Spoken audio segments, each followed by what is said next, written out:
Welcome to EMAR seminar of this month.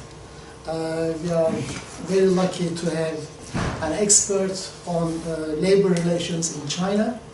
This is a topic we have been following and discussing and trying to understand better for some time among ourselves. But we never had someone who knows the subject well, so this is the first time we are having a speaker here. He's Dr. Jack Cowell.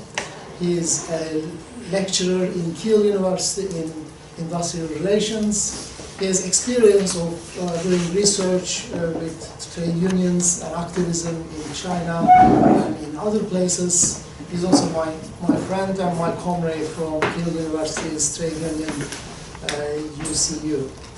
So he's going to talk about conflict and mobilization in China under one country, two systems. I'm going to look at dog strikes in two locations and the Chinese authorities' treatment of them differently depending on their location.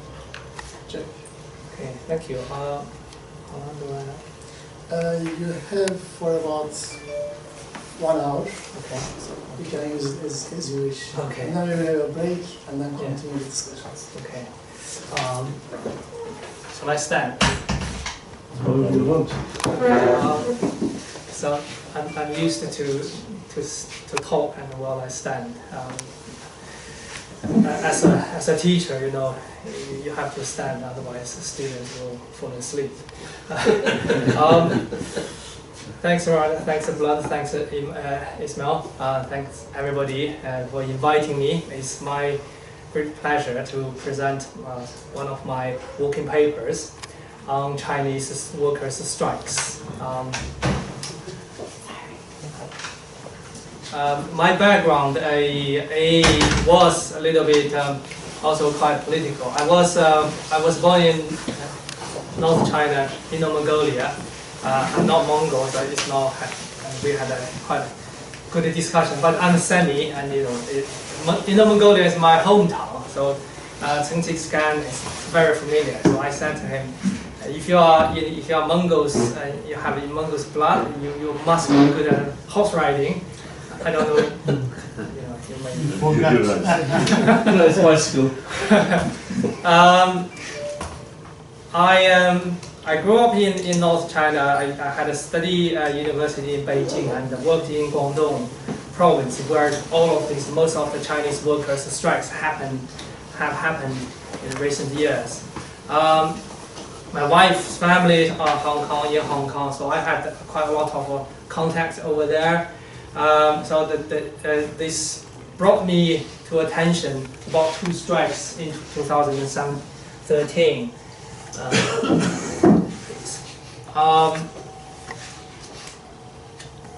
Just 1 second. I used to be a Communist Party member when I was in China because I worked in public sector and I was working in the personnel management department and also I worked in the party secretary department. I must be a party member.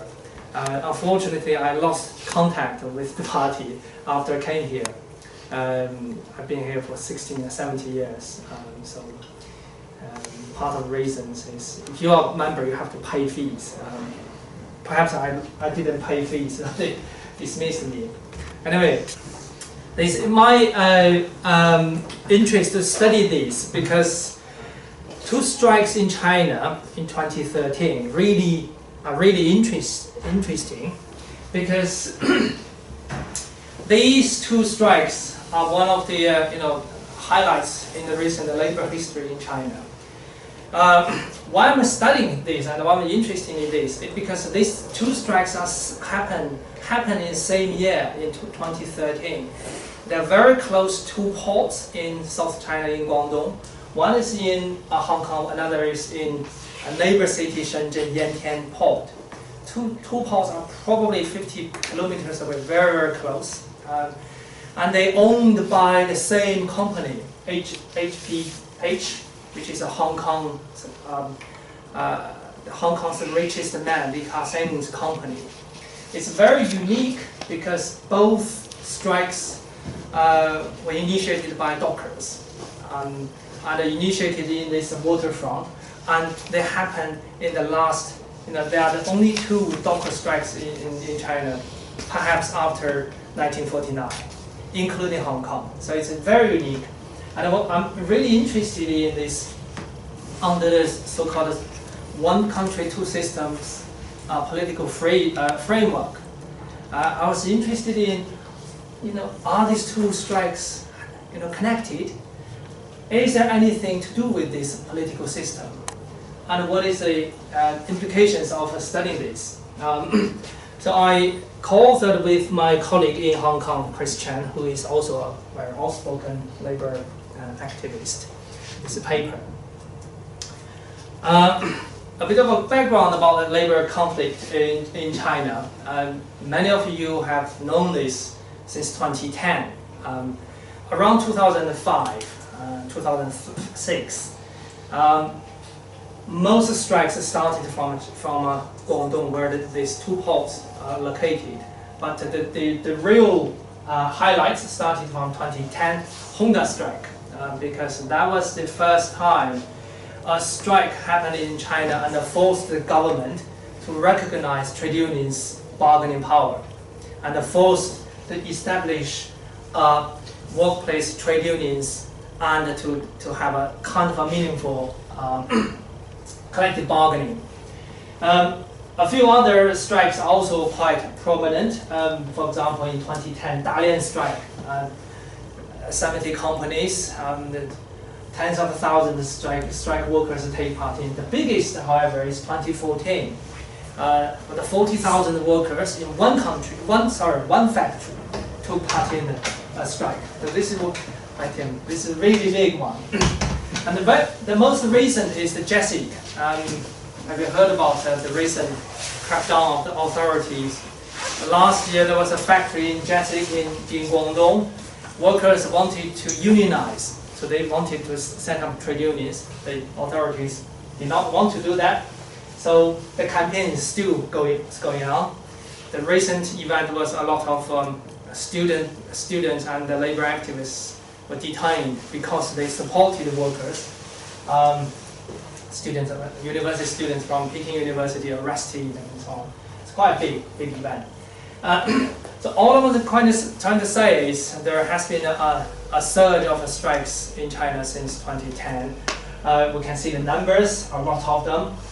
Although a lot of these statistics are not official, so we don't actually know how many. A lot of these numbers, 1,700, were recorded by an organization called the China Labor Bulletins. And my colleague Tim used to be the research director. So they are doing a lot of this statistics. Officially, Chinese government does not recognize the strikes. So they say this as a kind of a collective labor dispute. So if you are over 10 workers, it's not a strike, it's a common collective labor dispute. What interests me is there are actually 2 industrial relations systems in China. What happens outside mainland China, where we have Hong Kong, Macau, they have a very different industrial relations system. Inside China, the mainland China, not including Taiwan, the mainland China has a completely different.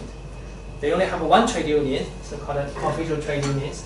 They don't mobilize workers. They don't negotiate. They don't represent. They are not so-called democratically elected. So they are appointed officials. They are paid. The basic thing is their salaries are paid by management if they work in organizations. If they are a federation officials, they were paid by the government. So they are not relying on membership fees, although they are very rich. Labor NGOs have been quite active, so they try to help. But recently, as we said, there's a crackdown. The government is trying to suppressing those. So basically, there is a lack of representation, lack of mobilization. In this context, any strike, any significant strike will be very, very, exciting to us. Oh, why? How this happened? Because there's no union. Government doesn't want you to do this. The strike happened. Why?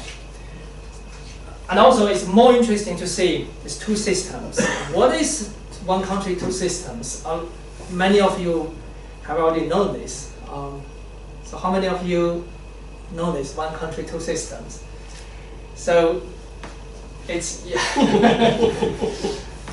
basically Hong Kong could have the British rule for 50 years. That was the promise in 1948 and 1984. Unfortunately, this changed. Okay, you heard about this government, there has been a gradual change of this. It's another story. But anyway, trade unions are still allowed, although they are not entirely free as the same as here. So in Hong Kong, there is a high degree of autonomy. Workers could be mobilized. The political and industrial relations systems are very much westernized, whether it's a colonized. But there is a promise, and that is still going on. Cross the river, cross the border, China-Hong Kong border, is completely different. So we have, in Hong Kong, there is a multi-unionism, freedom of association, freedom of collective bargaining. Labor movement is weak, but there is kind of a space.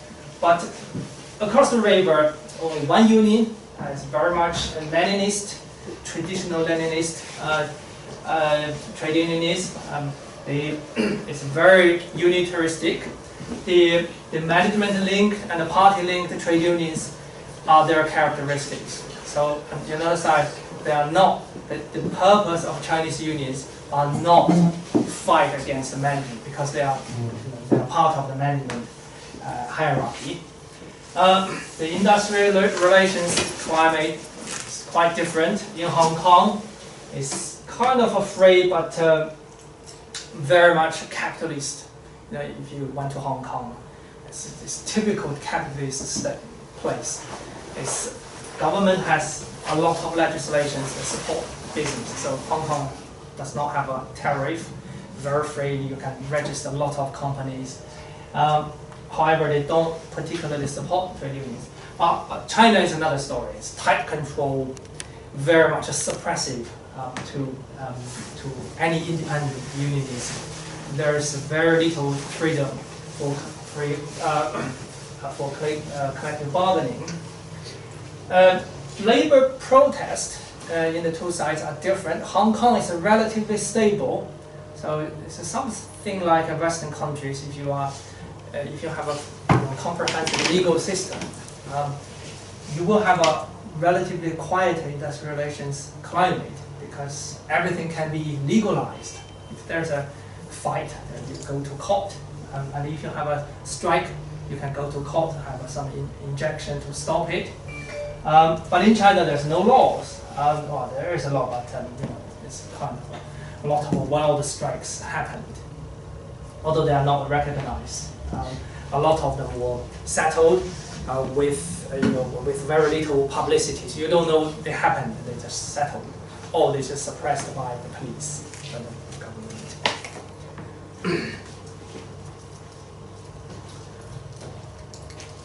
So in the past about 10 or 15 years, so many strikes happened, so many labor unrest happened. People got excited, really got excited. People like us in the universities doing this research, really excited. A lot of people have been studying strikes from different angles, but so far there seems no consensus. People have various perspectives. So we have the traditional Marxist analysis using labor process framework to analyze, saying this is just exploitation, the factory regime. We also have perspectives from a legal perspective, saying this is because the lack of legal protection, and as workers came to strike. there have been some voices from some Chinese scholars and colleague here, Professor Brown, argued a little bit that there was a employment relationship transformation from individual towards collective employment relations. One of the mainstream studies, mainstream theories or frameworks is the bargaining power, including my colleague Tim, using the American sociological framework, argues that a lot of these strikes happened because Chinese workers got enough kind of bargaining power. So regardless the suppression, regardless the climate, if they can have either market bargaining power or structural or institutional bargaining power, or associated bargaining power, if they are stronger enough, they can just come up and fight. There are also some recent discussion about the state, the role of the state. Tim had a recent paper, excellent paper, BJR, talking about the authoritarian regime, the role of the state to shape, especially in the last 5 years, just tighten up these employment relations. But partly, these gave us a lot of theoretical debate. I hope. The reason we do this is we really want to have something new, because the existing studies more or less focus on just one or single case, a lot of cases in China. There aren't many studies from a comparative point of view. Some colleagues like Tim, like Anita Chen, they did studies on Vietnam and China and the Soviet Union, the Russian states. But not many to look at the comparative understanding of labor struggle or strikes. So we want to have these, and we want to have this kind of a very unique dock workers strike in one country, but under these two political systems, under so-called socialist countries and capitalist system. And we look at and we try to understand the rationale behind it. So these two strikes, all so the first strike, Yantian strike, happened in September. The second Hong Kong strike happened in April to, I think it's March to May. But Hong Kong started first. They managed, as I said, they managed by the same firm. It's very interesting to see. Geographically, they are very close. So this is Hong Kong and Yantian. So across the border. Sorry, this probably is the border. It's very, very close.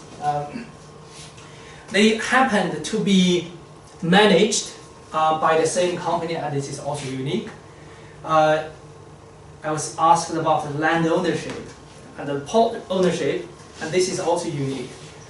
Yantian Port is also owned by the Chinese government, but it's the first and the only one, only joint venture and controlled by the foreign capital, controlled by HPT, who control this Hong Kong International Port.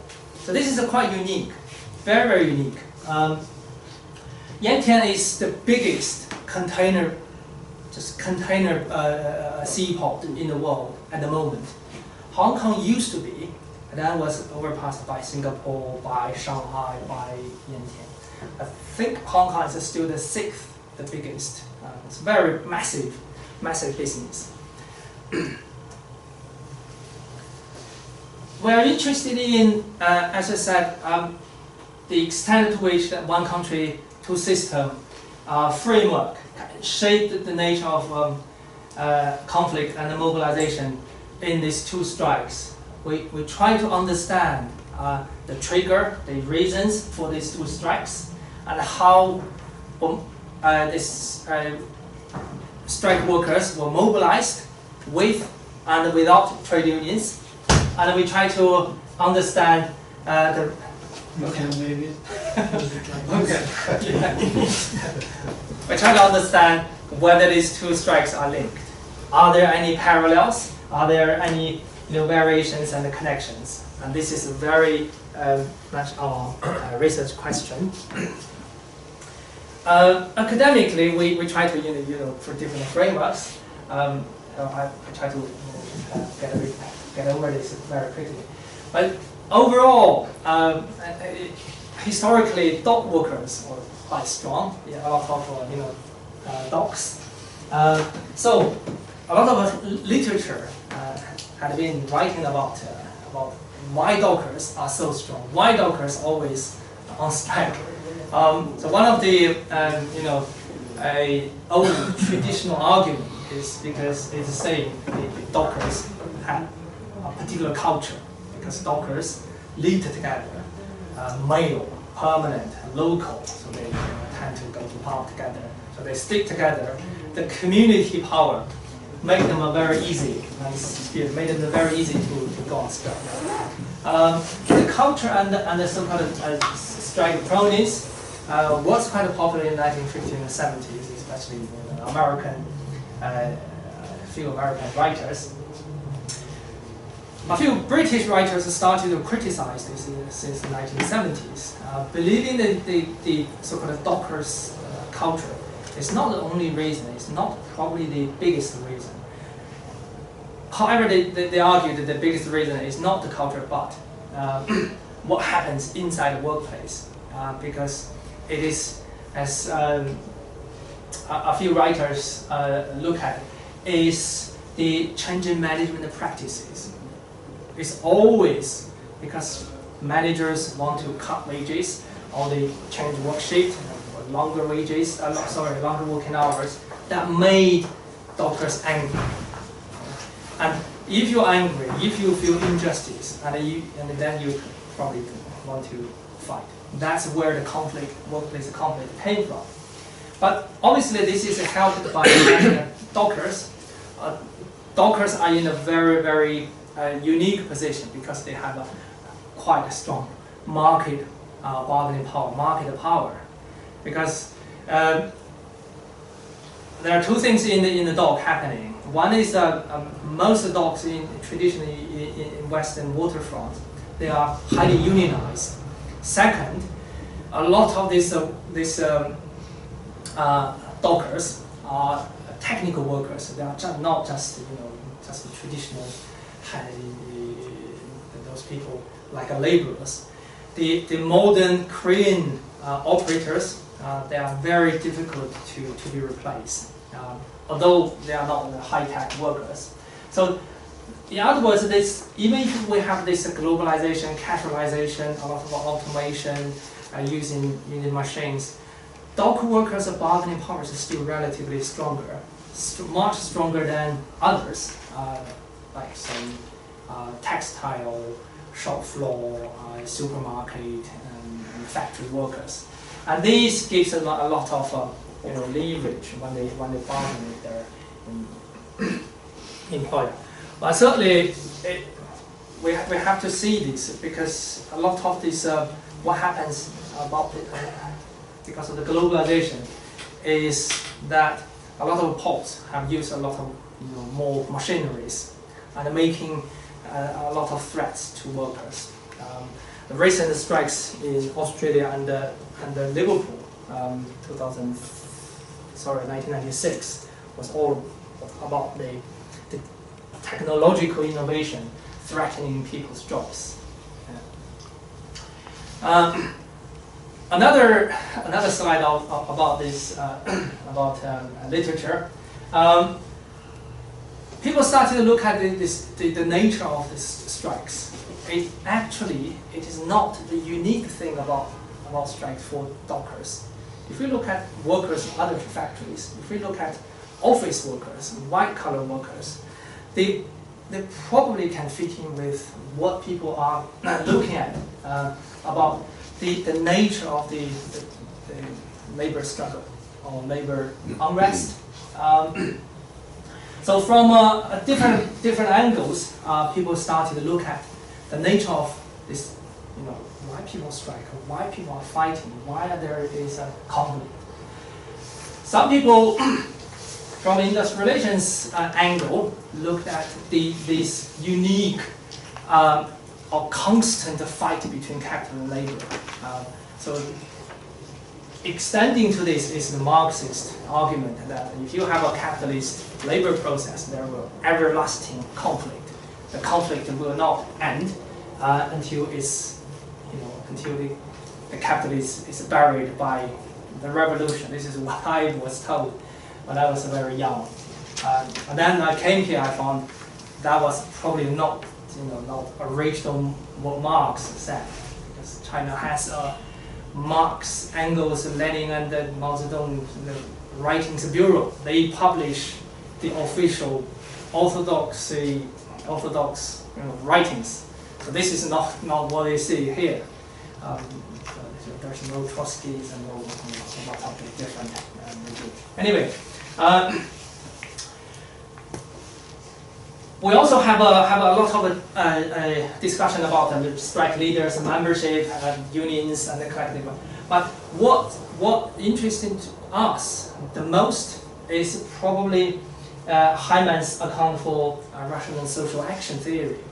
What he believes is a lot of the strike happened because workers, when they recognize there is a genuine problem, there's a genuine taken away by the managers. So if the managers genuinely misbehave, mismanage, there is a social injustice. That's where the strike or any kind of industrial conflict comes from.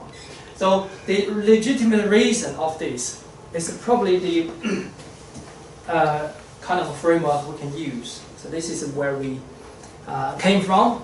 Use this social action theory to look at these strikes.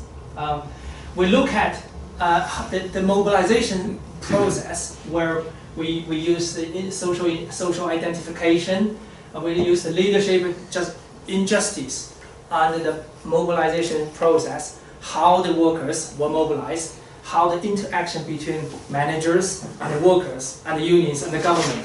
Inside this, and we can see the strike may be an example of the rational and purposeful behavior. So any strike, if it happened, it must be rational because there must be something about injustice. There must be something, leadership or someone to lead, to organize. There must be some process to settle it down, whether it is collective bargaining or just suppressing. We did interview in both sides. We did observation interviews, and we did. One of the authors actually participated as an observer at the Hong Kong strike. We also looked at other evidence, some media evidence. You could see this. There's some picture later. Some background about these two companies. As I said, Yantian is called Yantian International Containers Terminals. Is YICT. Is the world's largest. About 2,300 employees in 2013. It's more or less the same at the moment, but 2,000 to 3,000 outsourced workers also worked around the port. What is different in Hong Kong is their workers, most of the strike workers at the beginning were outsourced workers, or contract workers. But in Hong Kong, here is the company workers who started. So because this operation is controlled by HPH, most managers were sent by Hong Kong, or Hong Kongese. But there is a party secretary as well, sent by the government as the deputy general manager. The union chair is also, I think, it's a deputy party secretary of the company. One of the unique things about the YICT was before 2013, there was a previous strike in 2007, smaller scale, but resulted in the first elected kind of semi-democratically elected Chinese trade unions, workplace trade unions. It's very, very significant. They allowed it to happen because they thought, give you a trade union, give you a kind of a collective wage consultation, so the Chinese version of a collective bargaining, you will never strike again. But it happened again. So it suddenly happened in the 1st of September 2013. And there was no union mobilization because it was started by a few agitators. So their names were never known. So they started secretly. Unions didn't know after 1 or 2 hours they started. So started with a couple of, 2 or 300 crane operators. They started asking pay rise. They started asking some housing allowance. So the trigger was the company stopped paying them enough housing allowance. So these gave them some kind of excuse. But obviously they have other complaints, grievances about pay, working conditions. So this is very interesting because what the government and the company believed was the first democratically, elected trade unions institutionalized collective bargaining. Why are you still striking? So very, very, very, very surprising. But also, the Chinese government, the local government, had already had a lot of systems. They had already have a kind of a systematic procedures to deal with any of these kind of so-called social stability problems. So they sent police in, they sent the trade unions cadres in, they used the trade unions cadres to replace striking workers to negotiate. So they say, no, I'm going to represent you, otherwise it's not going to be ended quietly. So workers, because they are not mobilized, they are not organized. So okay, you're a good guy and they represent us. So it's quite chaotic in the process. So we compare these two companies, two strikes process. We look at the demand and mobilization, disruption, unions, management, and government. The disruption is very, very serious because in the beginning it was 200 or 300 crane operators. Gradually, in half day's time, nearly all the staff, including office staff, started on strike. So they stopped working. The whole port was paralyzed. So this is very serious because the biggest Chinese port and the massive cargo containers were piled up. The government was really, really angry and nervous. So there's a lot of pressure from the government to settle this. They sent in the government officials and the union, the city unions to guide this so-called negotiation. Management was quite cooperative because as long as you resume this business, we try to agree with you. So in this negotiation process, which only lasted less than 36 hours, so it's kind of a very cooperative, every side except the workers. Because the workers were, were less organized. These are the only two pictures I can find in the internet, social media. This is secretly taken. A lot of pictures were deleted afterwards by the authorities. So this is one of the sites they still have a uniform. There's no banner, no any placard, no you don't know what they're doing. They're carefully. But actually, one guy's kind of waving, shouting, because it's very hot. In Shenzhen, it's 35 degrees in September. That is the inside their canteen. Their strikers came together to discuss, but also there's everybody shouting. It's a very informal collective bargaining process. But by the end, it's quickly settled. Quickly settled. They offered a few hundred extra benefits and subsidies. but there was no guarantee because they didn't ask for trade union reform and so on. So they just got some benefits. It was a half victory. Let's look at Hong Kong. These HIT at Hong Kong International Terminal had about 3,500 employees, but also 2,000 subcontracted workers. This is very tricky because if you subcontract workers, you don't have to pay them more, as much as you should. So these workers became very angry because they don't have enough pension, so, similar pension, similar situation, and also they have a problem of wage stagnation for about 10 years. Before 2013, about 10 years they didn't have a pay rise. So these guys started to organize because they are unionized.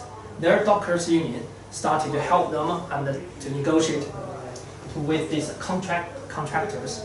But the contractors were tricky.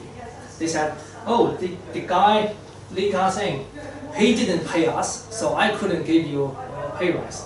And these workers were angry. "I don't care who. It's you. It's your final boss." So they started to shout and they started to gather to call on help from their own employees. So they started, and then these employees helped. What happened in Hong Kong was this is the largest and the longest strike in Hong Kong's labor movement ever. If it is recorded, 40 days strike. It was a massive strike. Started from quite a few dockers, and then thousands of dockers joined in. What is interesting is Hong Kong's strike was a social movement. It's not only union, but also supported by the society. Sorry, I have to jumping around. There's a lot of these demonstrators are not dockers. They could be students, could be just ordinary citizens. Hong Kong dockers, they have a very good strategy. They call on social support.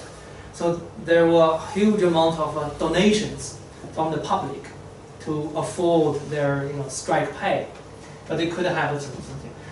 Some students, these girls, these ladies, they are not dockers, so they just went there to support. Another, sorry about this jumping around. Another interesting point about the Hong Kong strike is the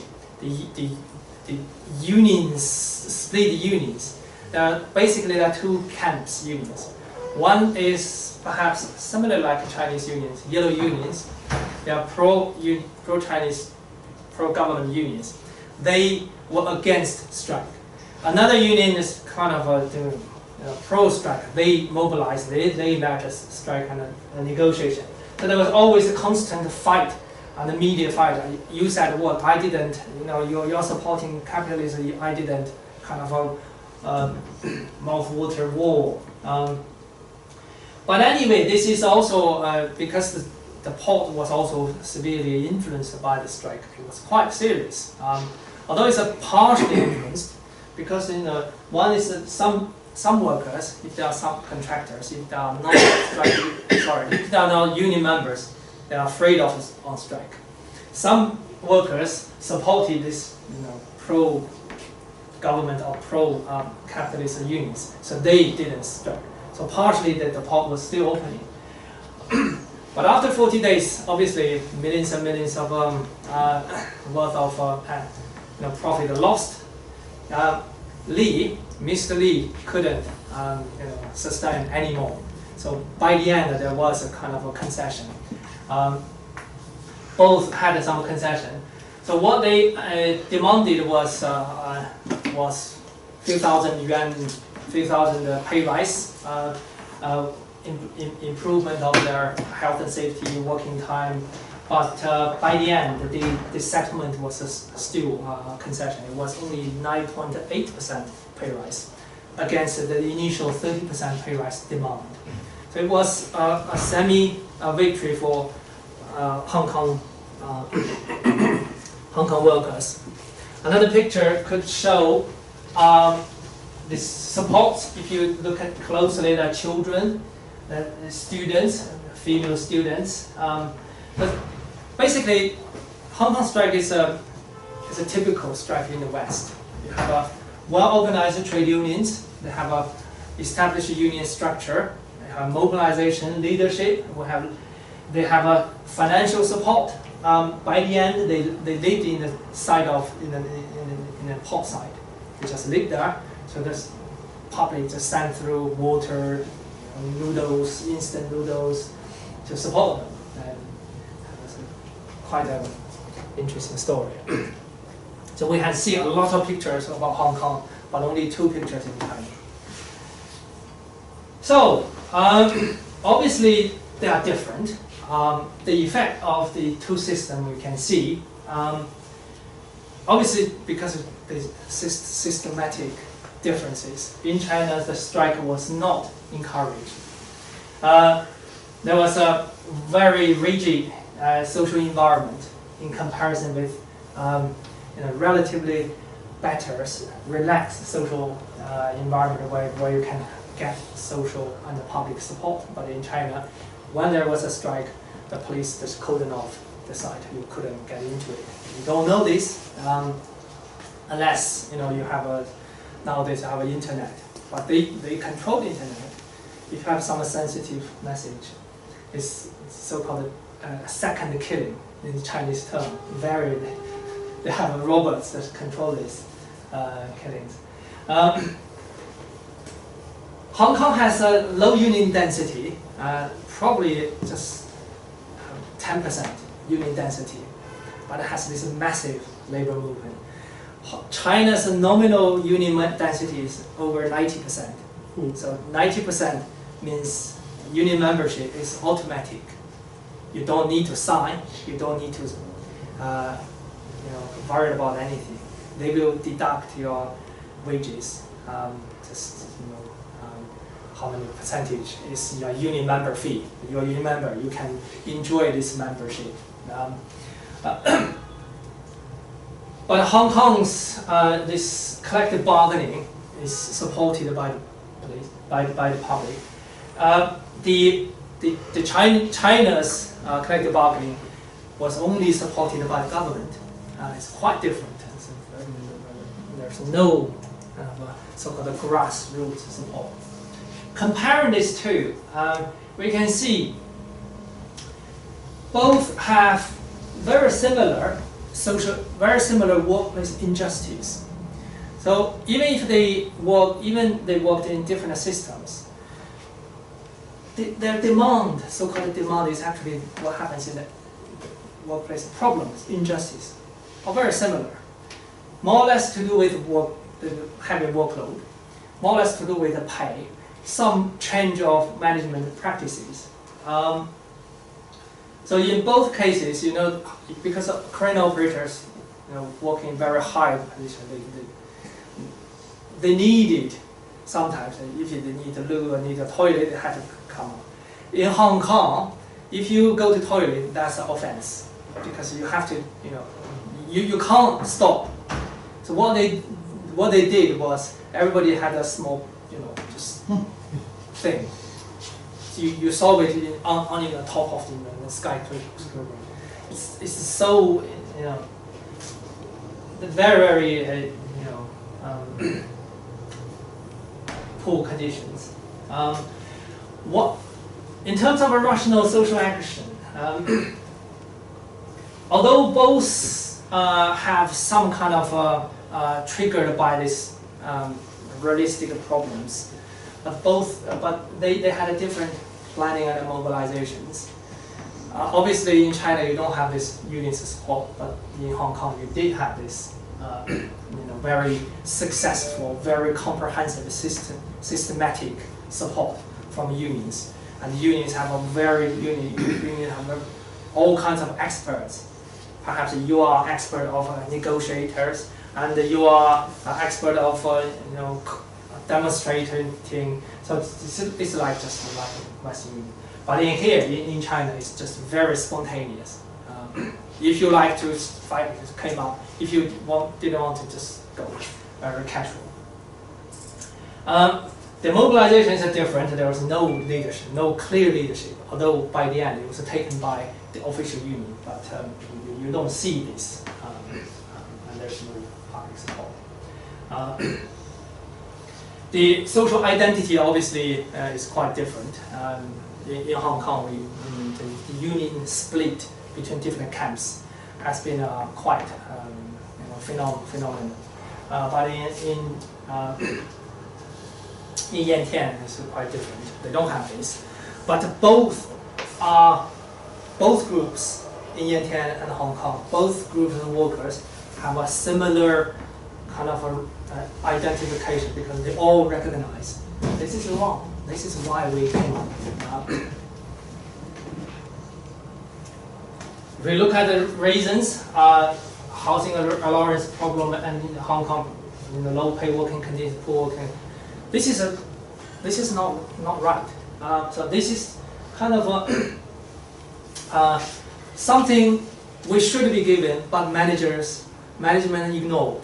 So that's the anger. That's why social justice was converted into kind of a collective protest. The reasons are similar. Leadership are quite different. Formal and informal leadership comparisons. Mobilization process are heavily influenced by these two systems, because in Hong Kong you could be supported by unions. You have procedures. You could write letters to management. You claim this is our formal requirement.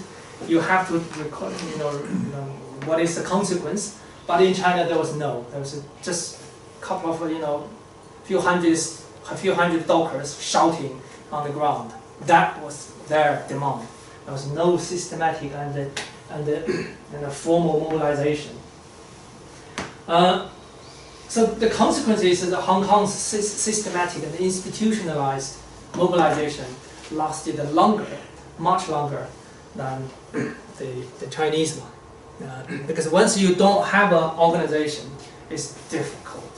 So if we don't have this EMAR organization, we wouldn't have this seminar, because somebody had to mobilize, come into this seminar, and this is a place, and somebody is very good. So some institutions should have this. But the degree of the rationality of the strikes are different. In Hong Kong, it's a typical union-led strike. It's a multi-union negotiation, because there were dockers union, union federation, regional union federation, and a lot of unions, and there are also yellow unions confronting this. This systematic, or if you like, official negotiations was very, very official. You have a meeting, you have to recording, you have the government in the saying to mediate. But in Hong Kong, it's very much informal, and this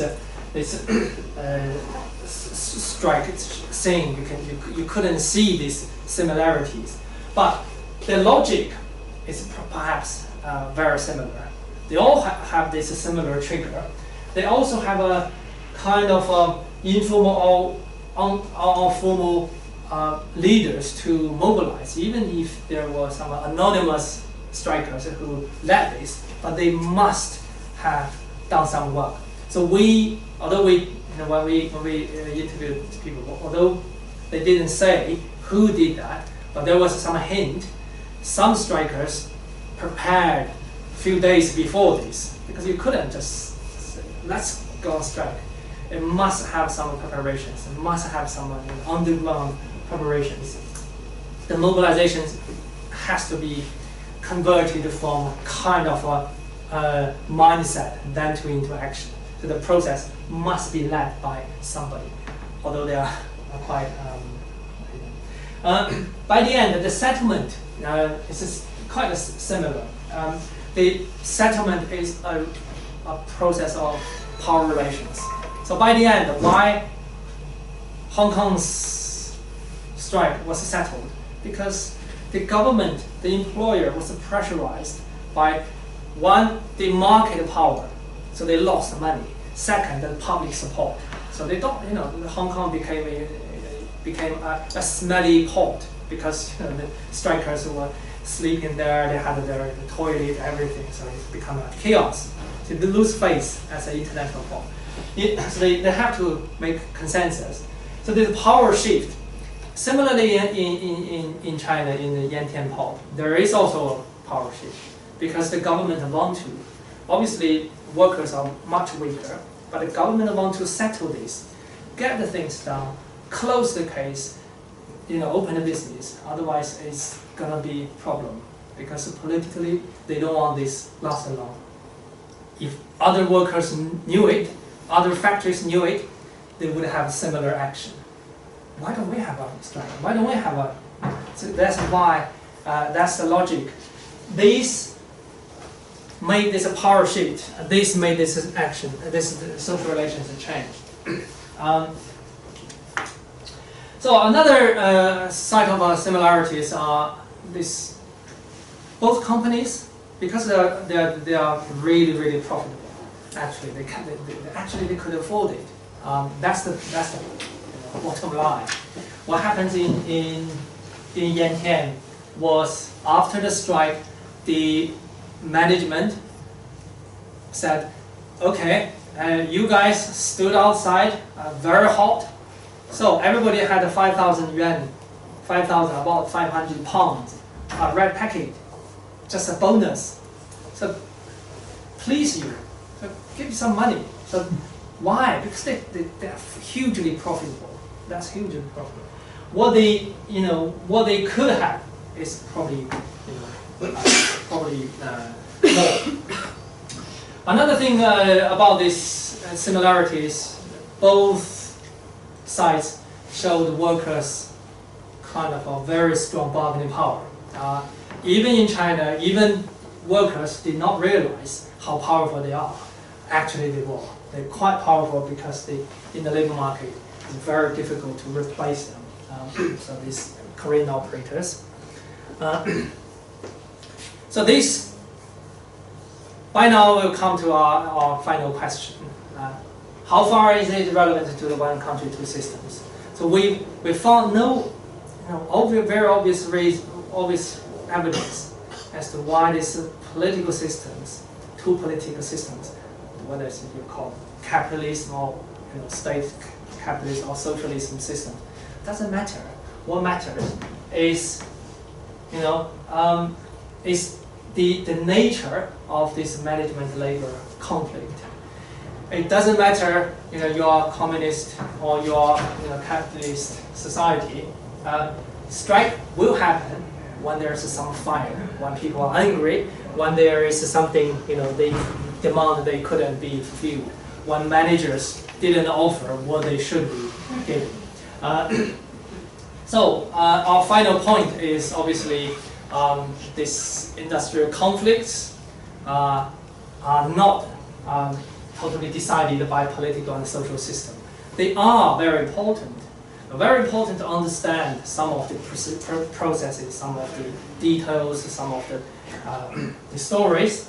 But the pattern, the overall pattern of the mobilization, these strikes are probably not decided by this one country, two systems, but it's decided by the strike process and the resolution. They are decided fundamentally by this, this industrial relations power shift, and so that's why we look at the patterns of these two strikes. We try to understand this. I'm not sure this is our final conclusion yet, because this is also a working paper. still under development. And I'm sure colleagues, Tim, still have a lot of questions and good suggestions. And, thank you. I'm open to any criticism and advice. Thank you.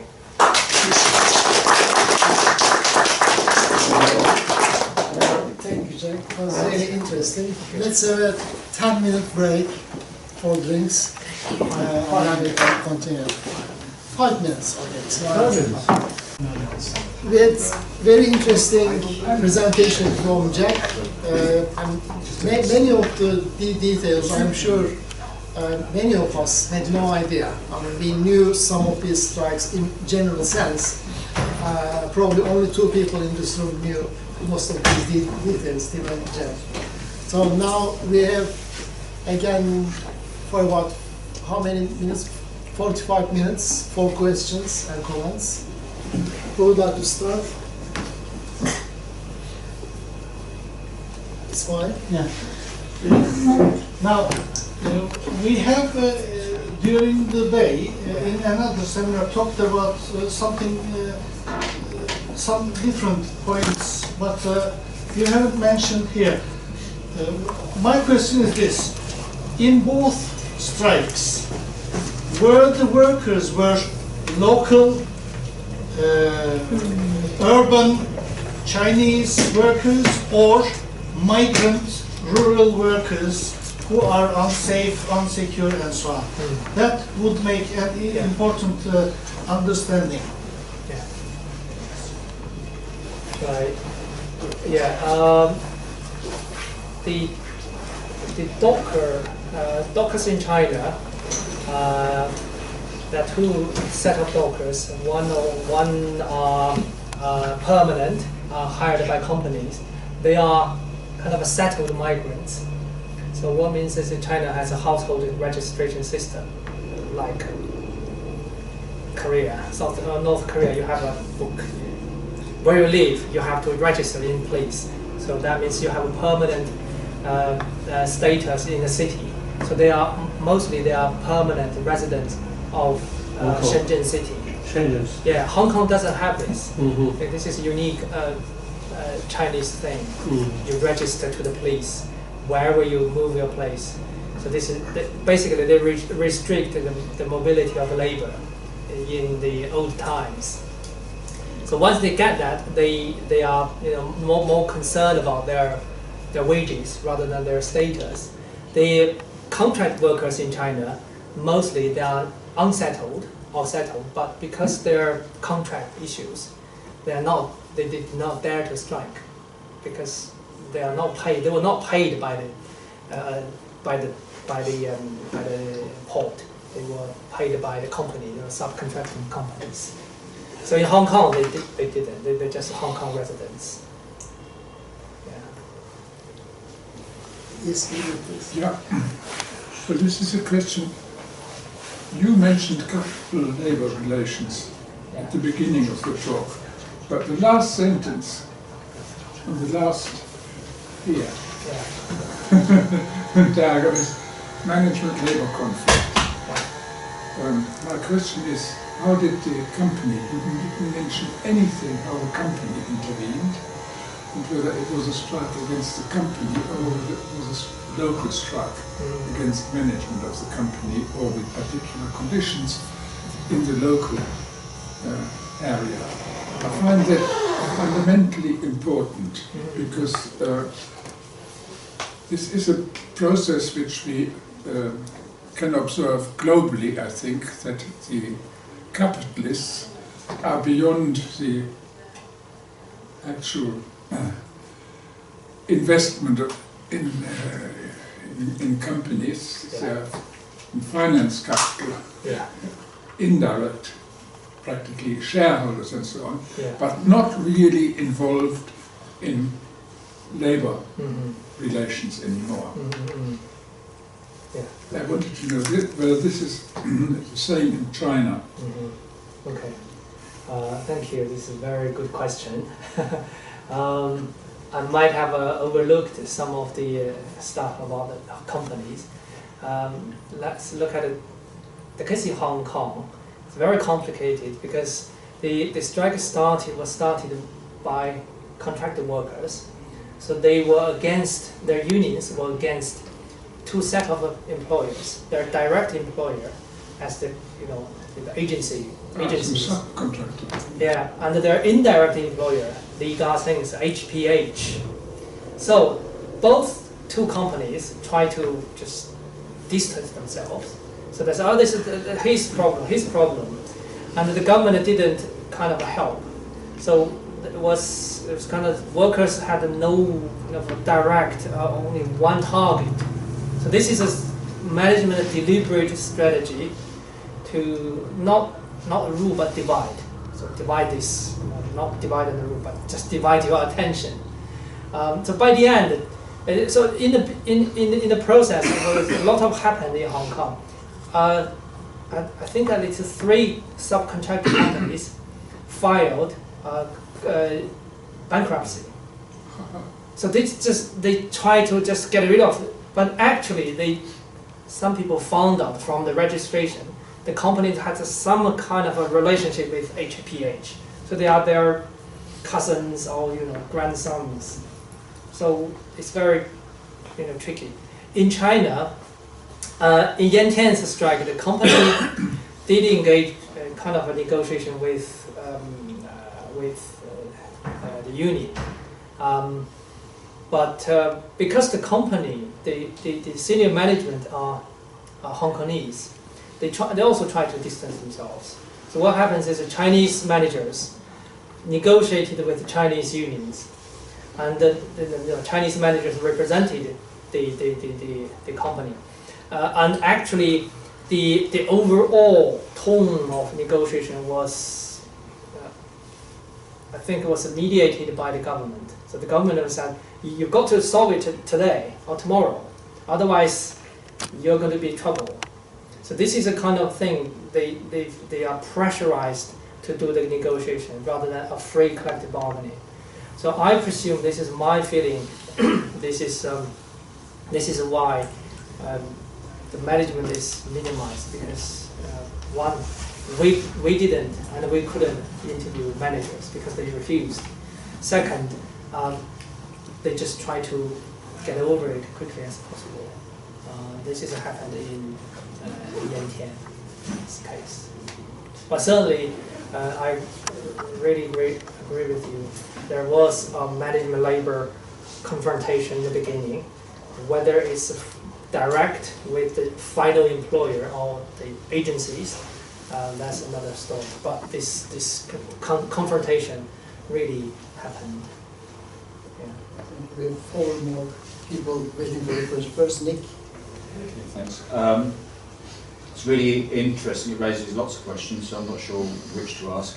But the dock workers in Britain have play an important role in the history of the labour movement here, with being very unorganised for most of the 19th century, and then playing the critical role in the 1890s with the new unionism, and being very, very well organised.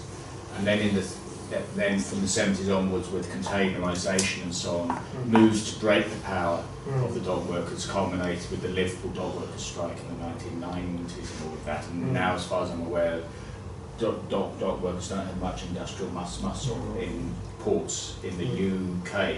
I remember at the time of the 1990s strike, there was lots of solidarity internationally for Australia, the United States and all of that. I wonder whether the extent to which the dock workers in Futian or Hong Kong actually appealed. They probably didn't. It probably didn't cross their minds to appeal for international support.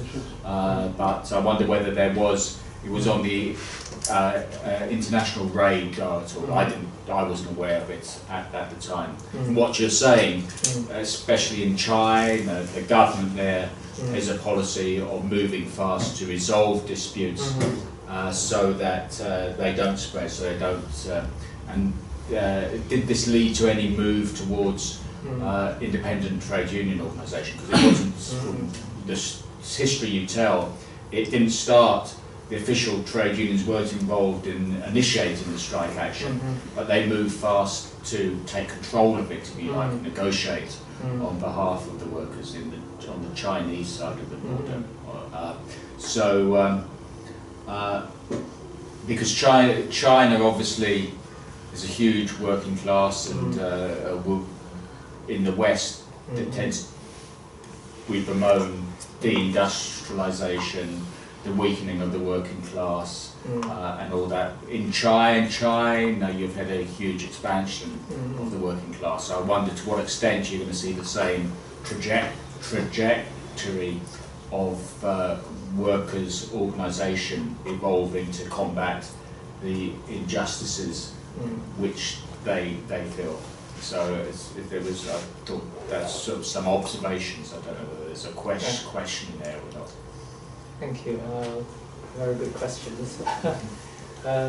In Hong Kong, the strike was supported, and there was kind of there was an international solidarity. The transport unions, they sent the European and Australian union members, and I think a lot of unions went to Hong Kong to support.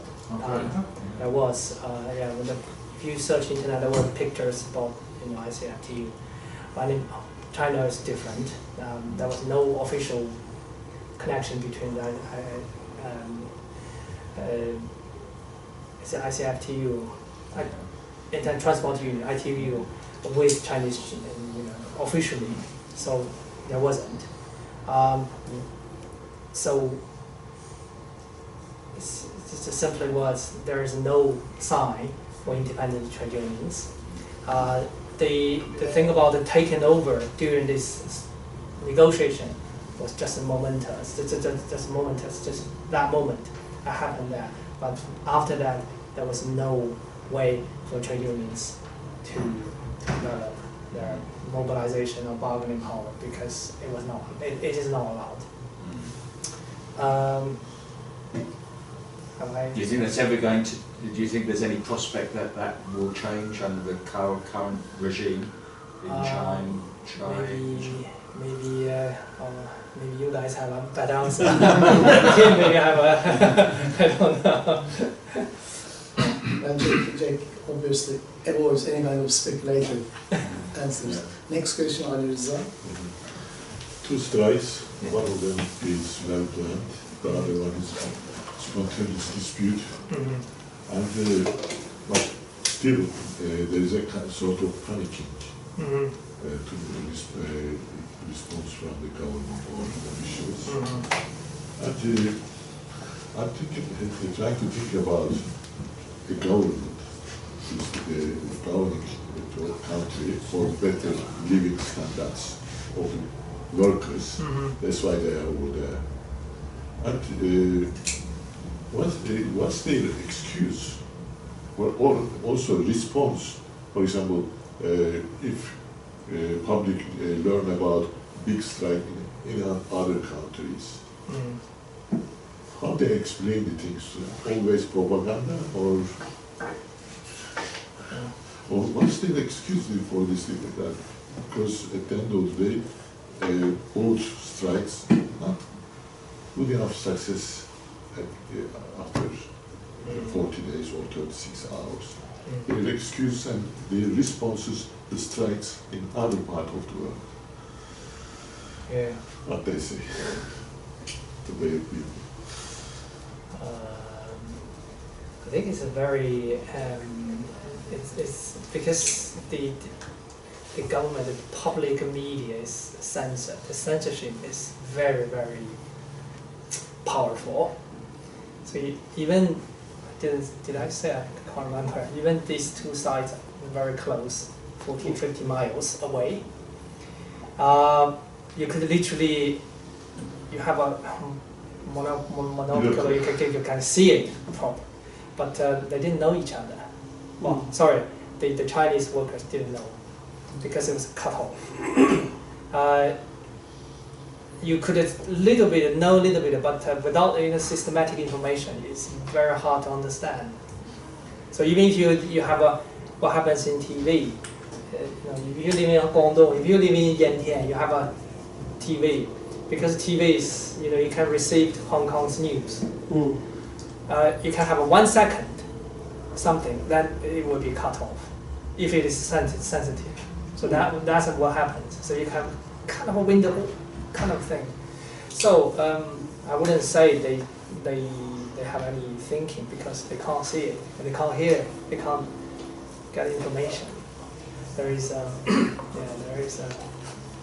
media censorship. So it's entirely coincidental that the Chinese workers struck at the same time as the Hong Kong workers? Yeah, because there is if it is connected, it would be very dangerous as an international conspiracy. I don't think they are connected. But don't people travel? Maybe some of them have families and going. Yeah. So they may have. There must be some link. At least at the beginning. Then they heard the other one are striking. Yeah. I agree with that. I think there is some. It's hard to understand why they struck at exactly the same time if they're completely unaware that they want to strike. You don't have any evidence. No, we didn't find any. Whether these workers didn't want to tell us, or they just ignore this. One more question for letters. And then yourself. Thanks very much. This is very interesting. I've heard from various sources about discontent, obviously, within China, and you hear stories of suicides in some of these massive factories in Guangdong. Fox, is it Fox? Foxconn. Yeah.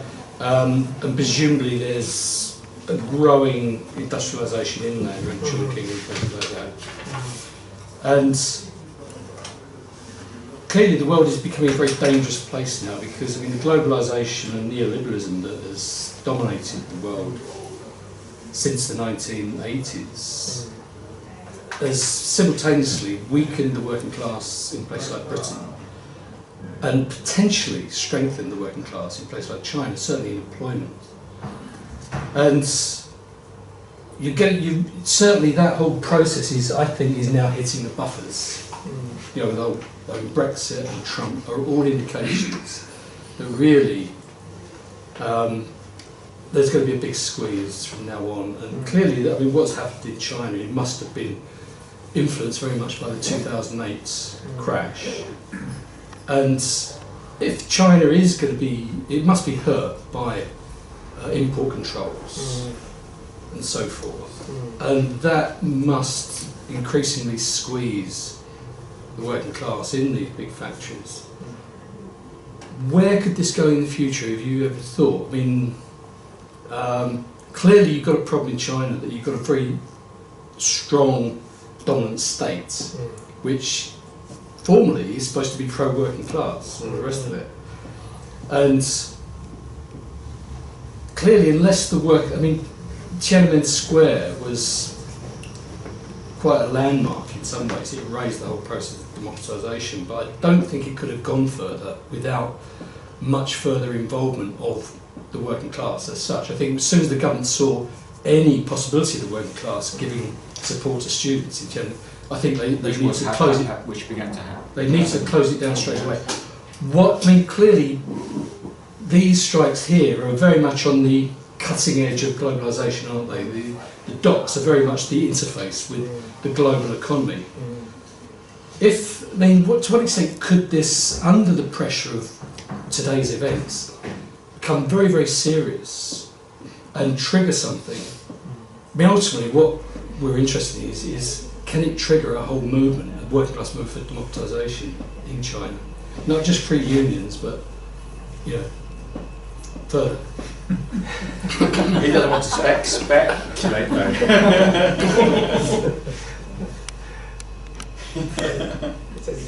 It's too big question to answer. I guess there are possibilities and directions.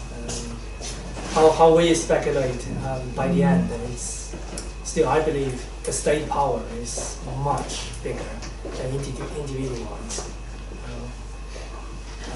Individually, we could possibly we can earn some little bit of money, we can shout and we can, but collectively, if you compare with the state, they are still quite tiny. Okay, next, Tim. Okay, thanks, Jack. That was really interesting, challenging as always. And I have sort of 2 or 3 little comments and questions. And one is around the dock workers' union that sprang up out of the Hong Kong dock workers' strike and recruited 600 or so members in the course of the strike is now in crisis. There's no collective bargaining. There never has been collective, but there's hardly any incidences of collective bargaining in Hong Kong. Why was that new union, well supported, unable to capitalise on what you describe as a partial victory? So that's the first question. And so interestingly, on the question of the Hong Kong Dock Workers Union has since left the International Transport Federation because it's so pissed off with the ITF's response to the strike and has joined the IDC. So there's been quite some political fallout over that. The International Dock Workers Congress, which is a much more radical but smaller organisation.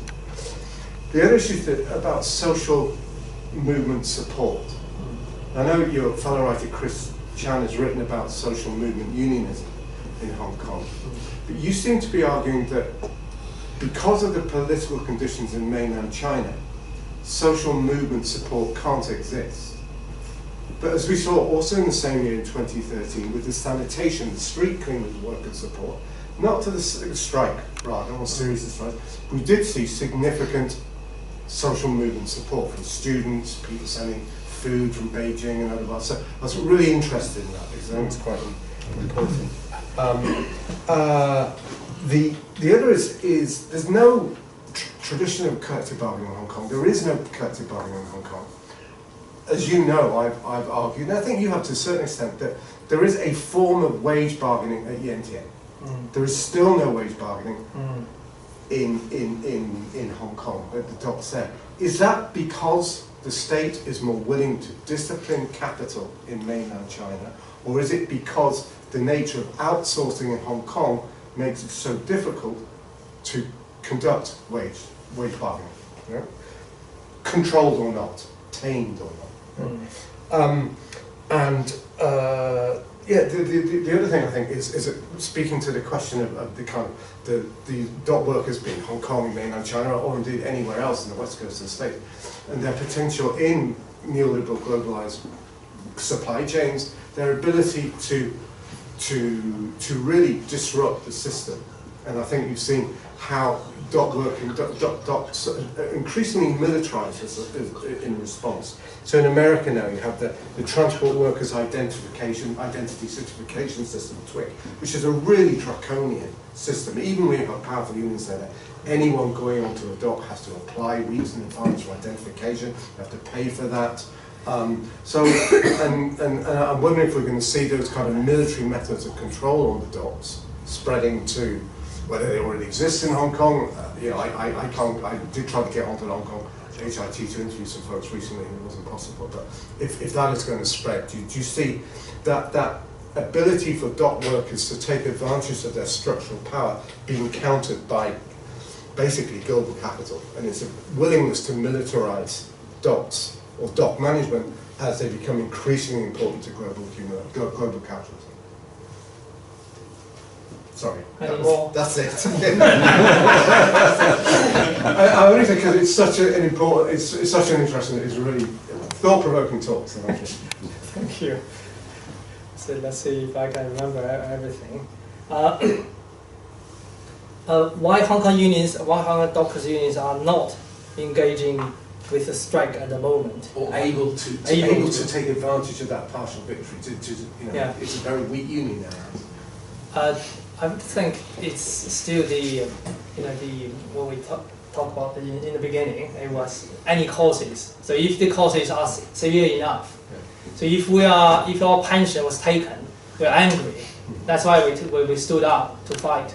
That's why there was a pension dispute. But if pension was okay-ish, was on the borderline, I presume that we can live with that. So workplace injustice. yeah, if the injustice is serious enough, at the moment in Hong Kong seems to be, there was a moment where dockers relatively not hit by any crisis. In other words, the crisis is not serious enough, I guess.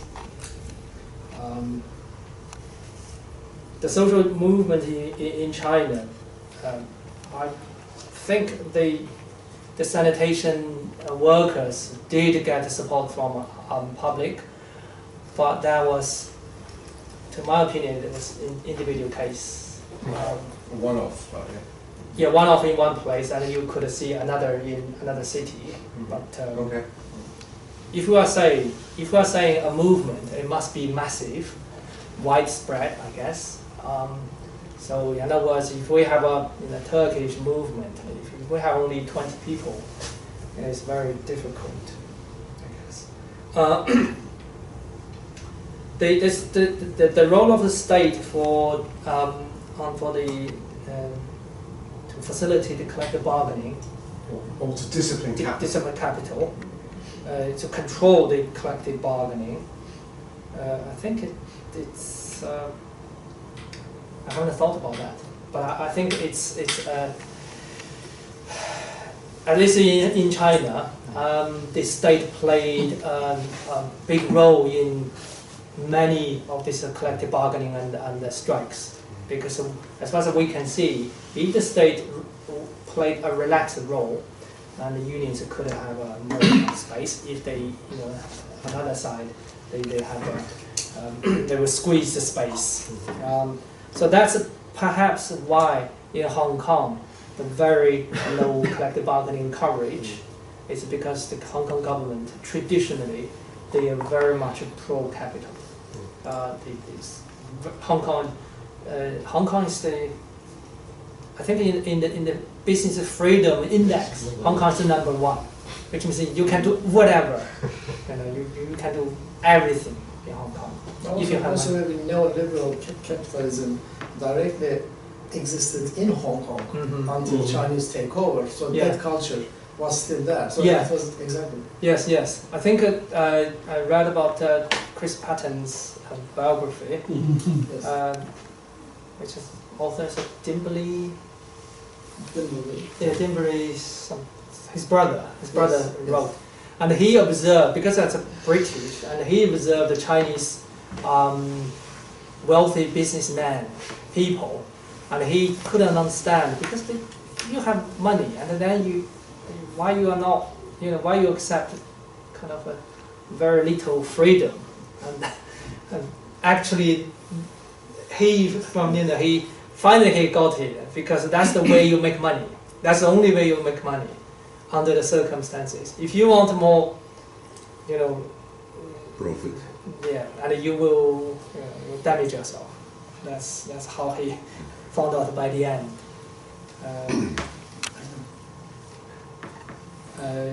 What is the last question? Disrupted the system. Oh, ID.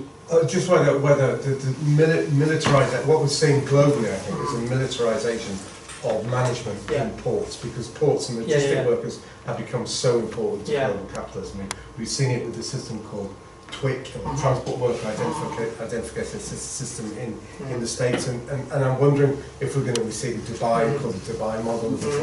I wonder if we're going to see that becoming almost like a new fix, if you like, the way capital is dealing with this growing structural power. I think everyone would agree that dockers have huge structural power. Whether they use it or not depends on lots of factors, but they definitely have that. If we're going to see an increasingly, if you like, authoritarian aspect of global capitalism in the ports, in the docks. I think it's probably inevitable for global capital to invent new methods to control labor, to counter this working class movement. And you've seen Amazon using electronic tags onto your hair, and they just monitor your movement in the warehouse. It's just the way they control this process of their labor. So it's by the end it will be up to labor could fight back. You know, the Chinese way, there's a, if you're evil, you're higher, and then you should be higher. So then the war should be higher. So prevent the war, the evil. Basically, by the end, how labor can think of new ways. So it's like the Liverpool dockers. They couldn't ask. Other dockers came to their port to support them, but they could send information over the internet. So the internet, the emails, and the petitions, that's the new thing perhaps that we could use, or the workers could use. They could use WeChat. Yeah, yes. Yeah. Right. In the Western countries, the trade unions become single-issue organizations like wage race, and slightly, and they also look at the health and safety issues. Well, when I looked at the title of the seminar, I thought that you are going to tell us that the demands from the Hong Kong and the mainland China very different, but it wasn't. In 2013, September, Home News in China, what they said that around 800 workers at the Yantian International Container Port Co. walked out on Sunday in protest, saying that the company had failed to deliver on a promised school subsidy for their children. According to the tweets also, they said that the company didn't pay out promised scholarship for the sons and daughters of the workers. So seeing that news, it immediately, I said, oh great, you know, that they are doing something, they were doing something, the state was behind it. Yeah. And so the workers have more right, despite it I'm not so happy that the union puts the nose into those sort of things, but especially union is a state in a way, hand in hand, and that's the reason. But when you discuss about it, the demands are pretty much the similar. So I'm a bit disappointed, because after all, Maoist China was different than the Soviet Socialist Republic. Sorry, Republic. But still, there was quite a number of things different. Yeah. I wanted to see really that how is reflected that amount of years on the workers' rights. Despite that, I can understand that China is not a workers' state. It is more the agricultural workers and agricultural state, but nevertheless. Yeah. So on that point, I mean, isn't there any difference? Apart from that, maybe it's housing or whatever. Because when I was looking at the trade unions in the command economy, I see that the trade union in Russia was, of course, it wasn't Russia before. There was a link with giving the social housing through the trade union hand. Again, I'm against that, because it gives. It crooks the matter, but nevertheless, there was some social aspect in it. So, isn't there any social aspect in the new demands of the mainland China workers? I think there was some social demand, but their focus, their trigger, was still money, still wages, housing allowance in China. In Hong Kong, it's wage stagnation. They did raise the issue about going to toilet from the high crane as a bargaining point, but fundamentally it's the wage.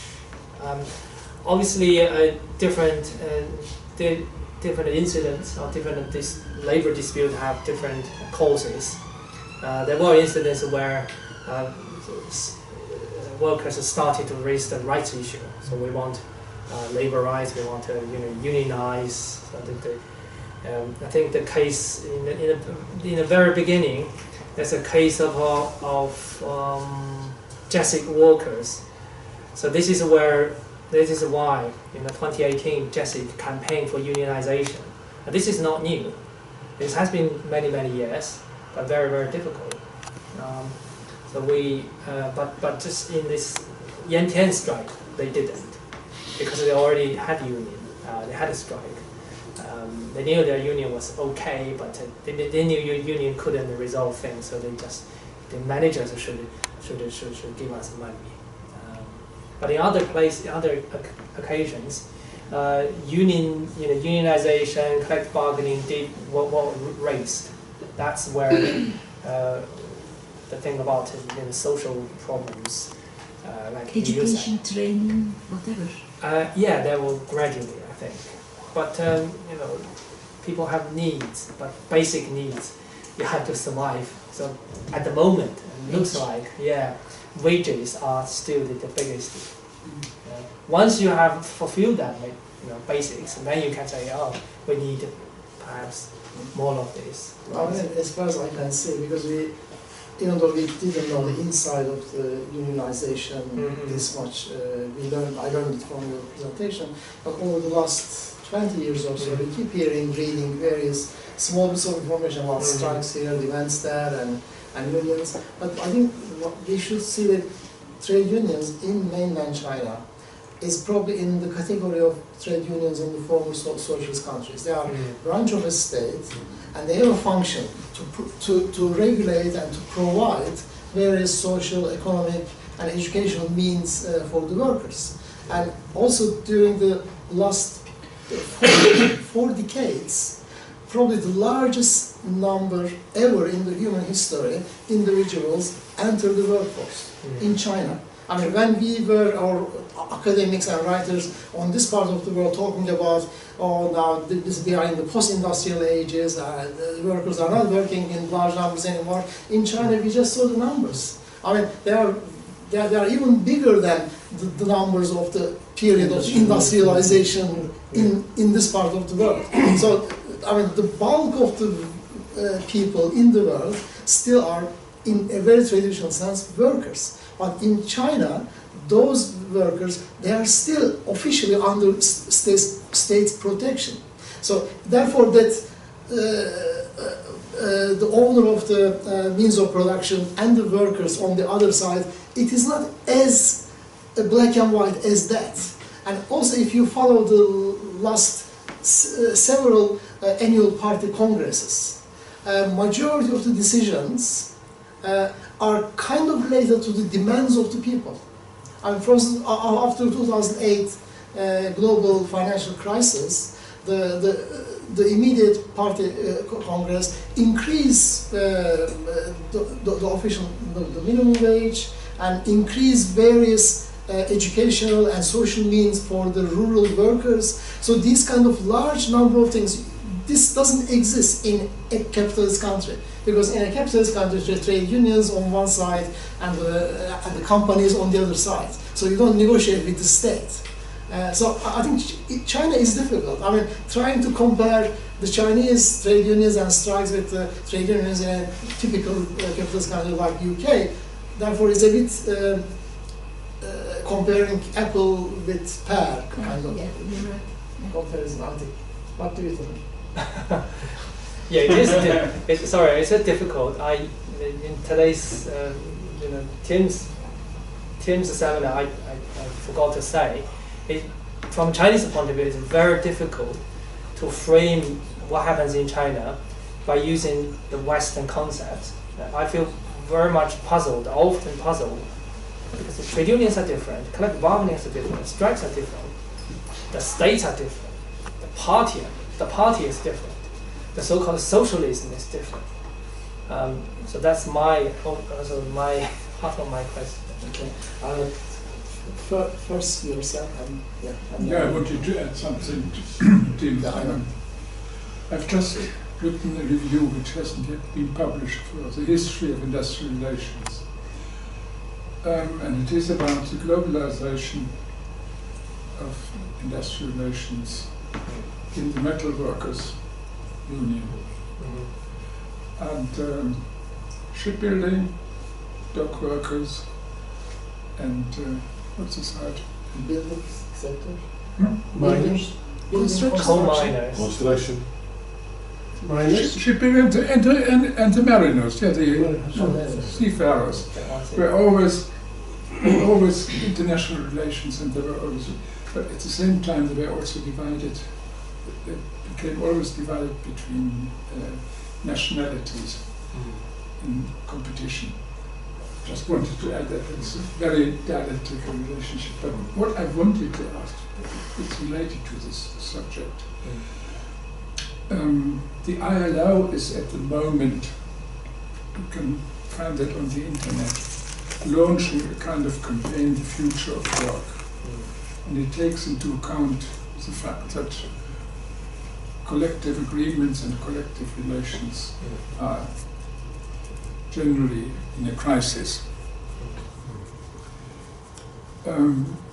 My precise question is the ILO present in China, and what does the ILO do, and does anybody in China relate to the ILO?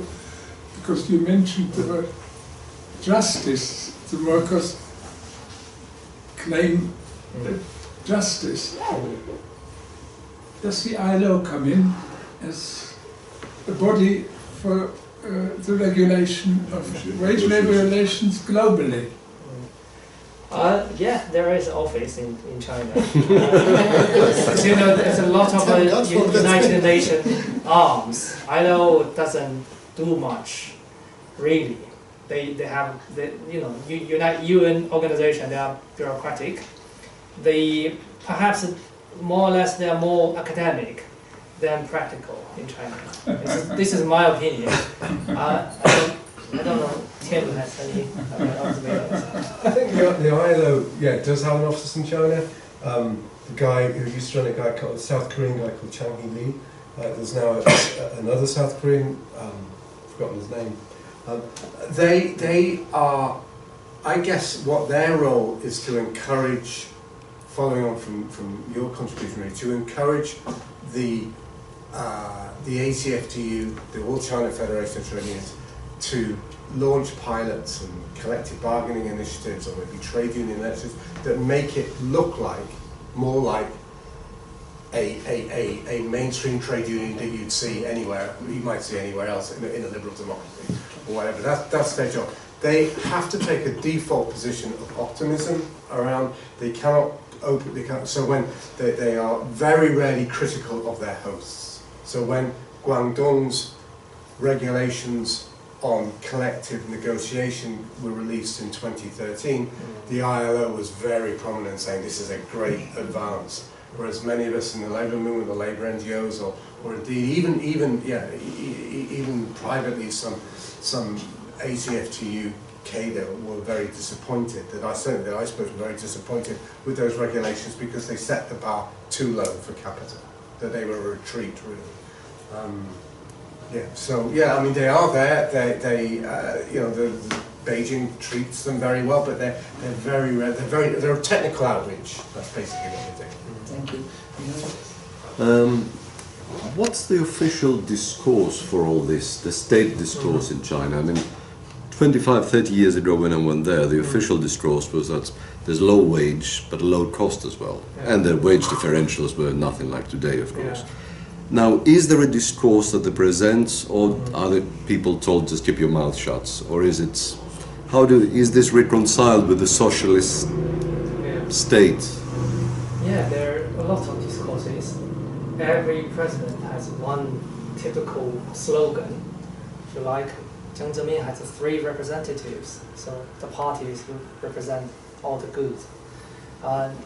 Hu Jintao has a scientific world view. It's kind of a different, and the current president has the Great China Dream. So that's, that means if you are Chinese, there is a great future for him if you follow these. But the present, I mean, we're talking about this strike. Yeah, so they try to, they try not to mention it. If there is anything, as we said, there's no strike wording on the public. It's an incident. It's a mass incident.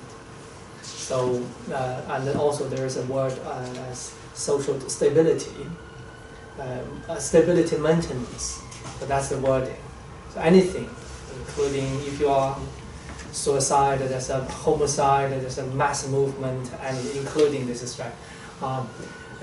The local government have to do this because you have to prioritize the maintenance of social stability. So you can do everything. You can use money, you can human power, police, just protect them. Thank you. I'm afraid this is almost 8:30. We have to stop now. Thank you again for this very eye-opening lesson.